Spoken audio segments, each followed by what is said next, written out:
દેશ પરદેશમાં ગયા, ભગવાને કહ્યું છે કોઈક રાજાને વશ થવું પડ્યું અને કોઈક કેદખાનામાં નાખ્યા, તો ત્યાં શું કરવું? તો ત્યાં પૂજા પાઠ ન થાય, નાવાનું ન થાય, થાળ ધરવાનું ન થાય, શું કરવું? તો દિલમાં માનસિક પૂજામાં બધું કરી લેવું.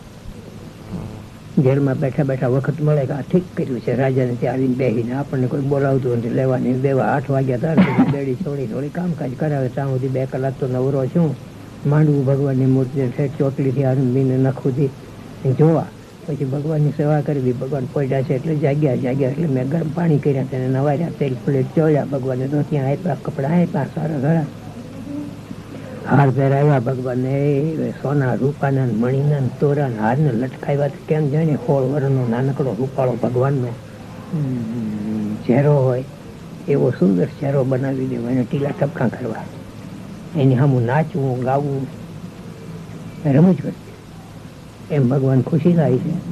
એવી રીતે માનસી પૂજામાં ભગવાનને રમવું રમાડવા. પછી રસોઈ કરવી માનસી પૂજામાં. પછી થાળમાં ત્યાં માનસી પૂજામાં ક્યાં ચીજ લઈ આવવી પડે? હજારો ચીજ, 108 ચીજ જેટલી સાંભળે એટલી ભેગી કરીને પછી એનું રાંધણું કરવું, એની મોટી રસોઈ કરવી, ને એનો મોટો અન્નકોટ પૂરો. ભગવાન જમે, ભલે બપોર થઈ જાય,